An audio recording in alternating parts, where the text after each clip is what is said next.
Welcome to 12 Minutes or Less with the Author. I'm your host, T.L. Brown, but you can call me Tracy. Let's get started.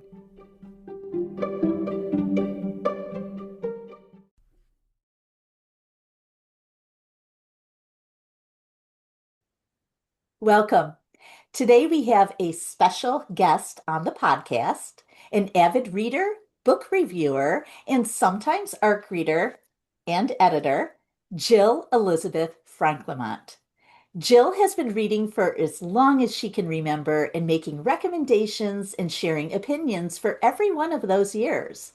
Her reviews are available primarily on Goodreads and BookBub, with occasional forays into Pinterest, Amazon, and Barnes & Noble.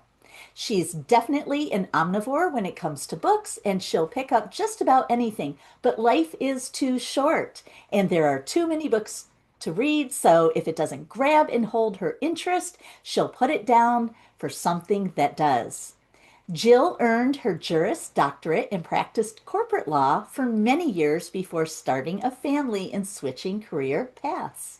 She's happily employed at a public library where she shares her love of books and reading with her local community. Welcome, Jill. I can't believe we haven't had you on the podcast. We're thrilled you're here. It's wonderful. I'm so happy to be here. Awesome. Let's get right to those questions. What pulls you deeply into a story and allows you to become fully immersed? Conversely, what interrupts that immersion and snaps you right back to reality? I am a complete sucker for a good first sentence. I have tried writing, and so I know exactly how hard it is to catch someone's attention with snappy words right away, especially if you're trying to set something up. But the ability to grab someone with an unusual collection of words or thoughts or ideas right away is a very big thing for me. It doesn't always guarantee I will keep going, but it definitely draws me in. After that, you've got to have characters that I can care about. I don't have to like them. I don't have to be immediately drawn to them. I don't always have to relate to them, but I have to find them interesting enough that I want to see where they're going to go.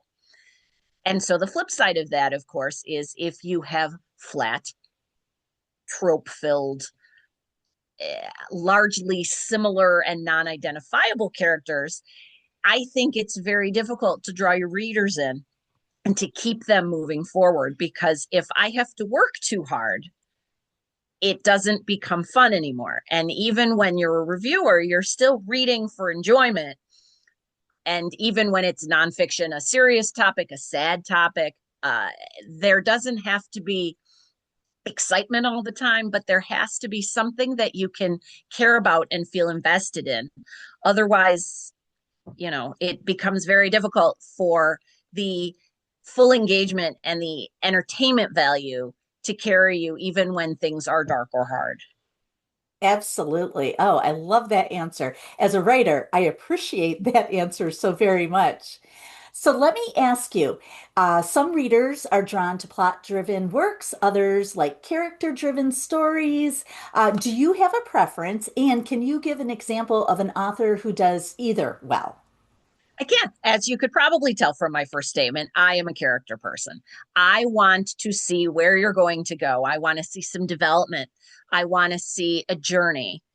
And I think without that, you're back in action movie territory. And there's nothing wrong with that. Sometimes you just want to watch shit blow up. But to really draw me in, you've got to have a compelling cast of characters who have some unique or quirky or unusual characteristics, because that's how people are in the real world. And if you want to make something relatable, I think you have to have that element. As far as examples, character driven, I think of people like Robert Dugoni, who write and it's everything. You don't have to, every character driven novel doesn't have to be some, great and in-depth personal journey of discovery that carries the character from point A to point B. Yes. It can be thrillers, and it can be horror, and it can be young adult, and it could be children's books. But it's someone who writes a character that has an inner life that lets you relate to them and see and feel where they're going, not just watch where they're going.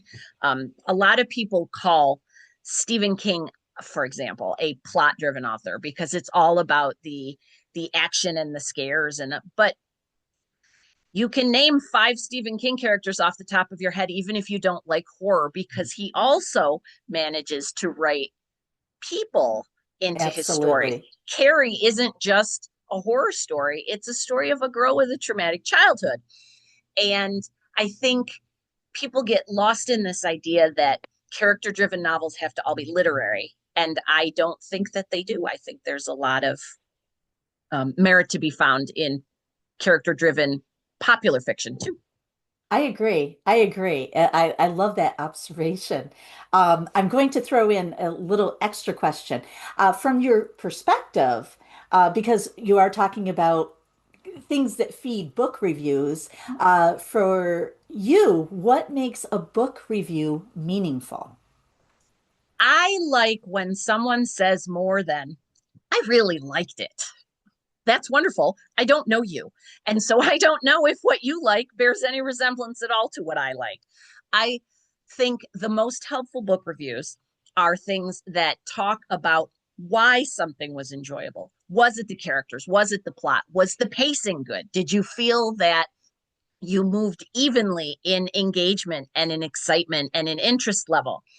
I think that conversely, the people who say, I hated it, it wasn't for me. Well, that happens. And it happens to good books as well as not so good books because everybody likes different things. But if you want to write a review that is helpful to an author or to another reader, you have to say more. You have to relate it to some technical or personal or emotional thing about the story that either did or didn't work from you. Otherwise, you're just thumbs upping and thumbs downing. And that's not terribly useful, especially if you're a person who reads a lot and wants a little more discernment before you decide to pick something up.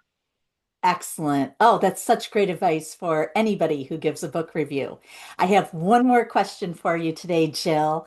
What advice might you give to writers as they plan their future stories?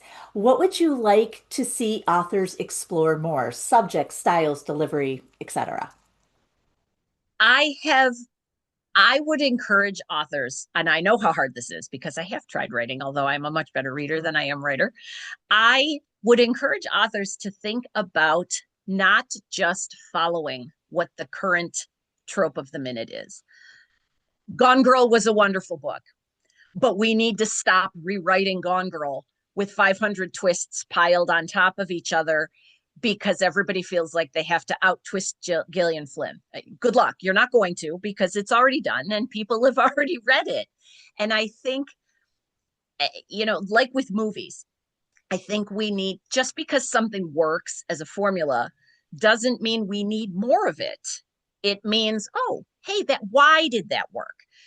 Gone Girl at the time didn't work because it was Gone Girl. It worked because the concept of the unreliable narrator was not as popular. It had still appeared. There have been unreliable narrators going back hundreds of years in literature. Sure.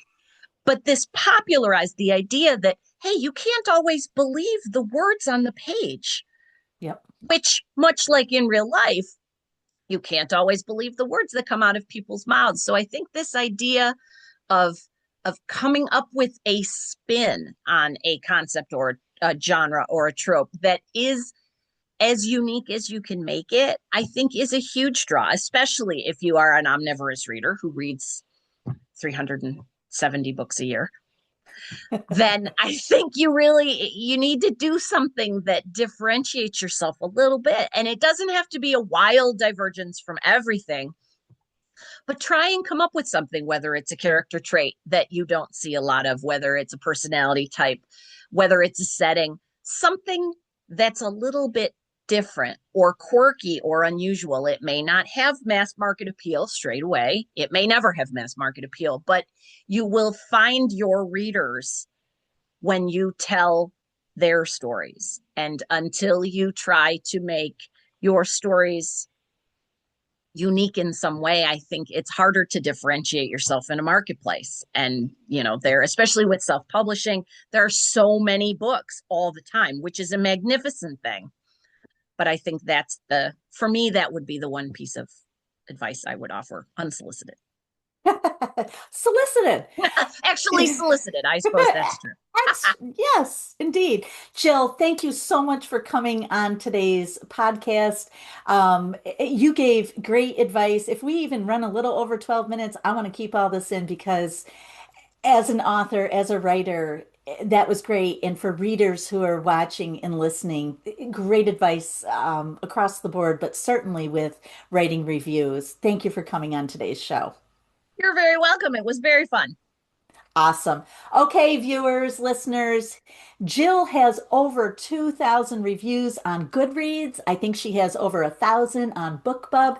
I will have links to her profile on both of those forums below. Check them out, follow her. She does read, I think she said over 375 books a year, something like that. And she really does mean it. She's a fast reader, she's great. And I get a secret. In my second book that I wrote, there is a fast talking lawyer by the name of Joe Carter. Guess what? Based upon a really good friend of mine by the name of Jill Elizabeth Franclemont. I guess I'm not supposed to say that, but hey, why not? All right, everyone. Thank you for watching today. I'll have more great content coming your way soon, and I will see you the next time. This has been 12 Minutes or Less with the author. Thanks for listening to today's episode. Hope you can join me for the next one. Until then, this is Tracy, aka Author T.L. Brown, signing off.